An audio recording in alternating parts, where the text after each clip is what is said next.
the violin-making town of Markneukirchen, Germany. In 1677, Moritz, Duke of Saxony, released an edict establishing a new guild for luthiers in a small town on the border of his domain, Markneukirchen. Around this time there was a sudden influx of violin makers in Markneukirchen who were fleeing from religious persecution. Those luthiers were Bible-reading Protestants fleeing the latest turn of events in the Counter-Reformation. They had refused to convert back to Catholicism and had been ousted from their homeland in Bohemia. The makers in this part of Europe produced the violins of Bach's era, supplying instruments to the string ensembles of Lutheran churches in hundreds of towns and cities. 2 centuries after the Duke's edict, thousands of craftsmen on both sides of the Saxon-Bohemian border were producing half of the world's demand for stringed instruments. Markneukirchen had become a major center for the production of musical instruments. The area had become a global supplier of stringed instruments as well as many other musical instruments, and became known as the Musikwinkel or Musiknook of Germany. Markneukirchen luthiers were aware of other schools of violin making, for according to guild rules, all journeymen were expected to work for master makers in other areas before settling down and becoming master tradesmen themselves, and some chose to spend time in countries far away from home. Markneukirchen founding fathers. The initiator and first Obermeister of the guild was Christian Reichel, 1631–97, whose family would number more than 60 master makers. Caspar Hopf, circa 1650–1711, was another founding member, and the first of 8 generations of violin makers. His descendants founded another violin guild in Klingenthal, a few miles away, in 1716. The Schonfelder dynasty, beginning in 1658, was the earliest family of makers in Markneukirchen. 4 of the family were founding members of the guild. Numerous other violin-making families made names for themselves in the 18th and early 19th centuries, among them the Ficker, Glass, Glazel, Gutter, Ham, Hammig, Heberlein, Hoyer, Lorenz, Schuster, and Voigt families.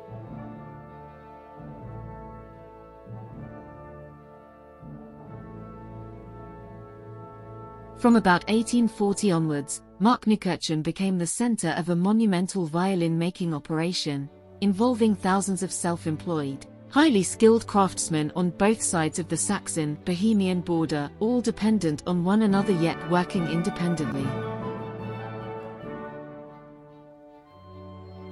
By the end of the 19th century, more than 150,000 violins and 400,000 bows were being produced every year in Markneukirchen.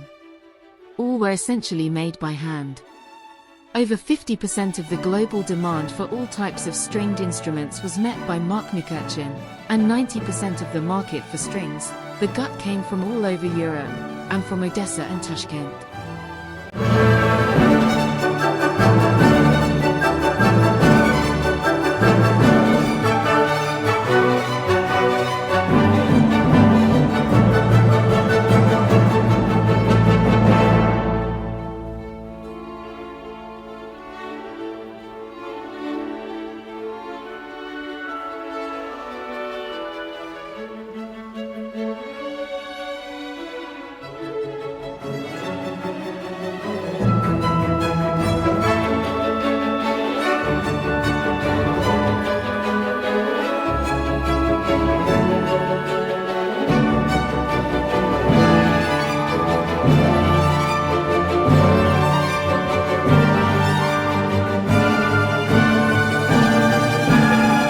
Cottage workers from the smaller towns around Markneukirchen, and, for violins in particular, from the nearby Bohemian town of Schonbach, would bring their wares in backpacks across the hills to sell them to the instrument dealers and distributors in Markneukirchen.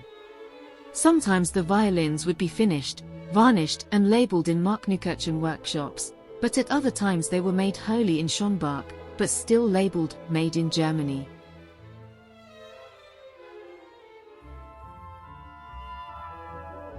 A toolmaker named William Thau initiated the process of patenting a machine for carving violin tops and backs.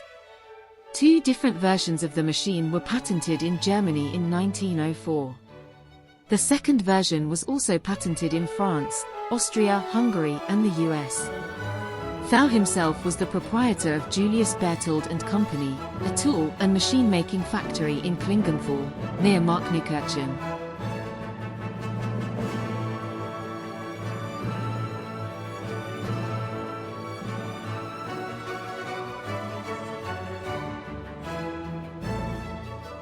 His machine was not the first used to carve violins, but it was certainly the quickest of its time.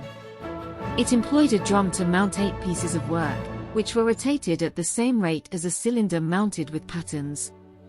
As the drum turned, a cutter, turning at 6,000 RPM, traveled along a screw, making the same cut on each of the 8 pieces.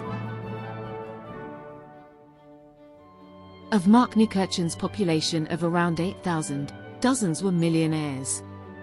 The United States put a consular office in the middle of the town to handle the customs paperwork for what amounted to 2/3 of the entire US imports of musical instruments. At the turn of the 20th century, Markneukirchen was one of the most productive centers of musical instrument distribution in the world.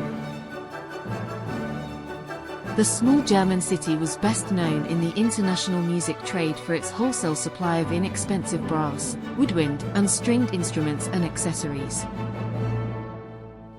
In 1914, the First World War abruptly terminated the golden age of Markneukirchen.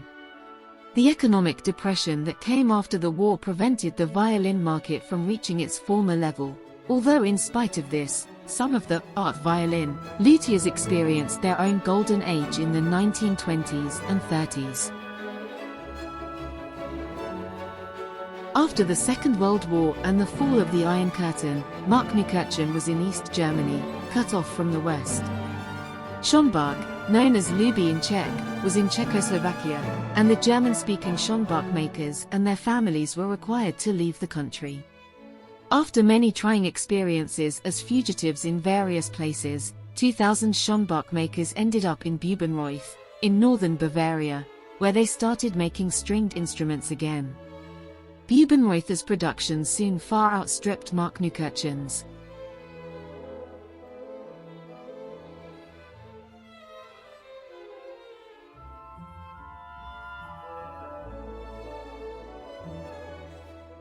Decades later, Germany reunited, but by this time mass violin making had moved to Asia.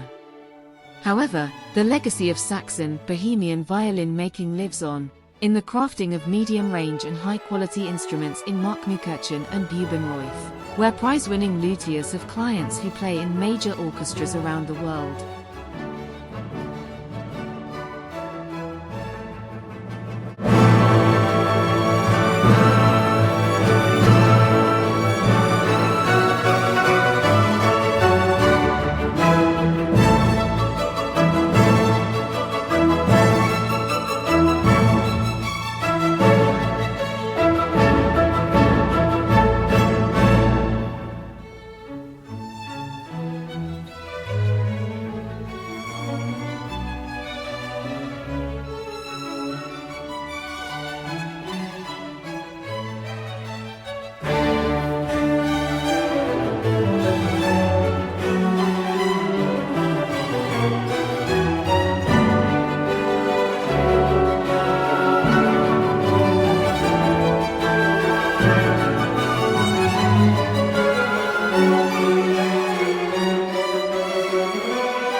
enjoyed this video.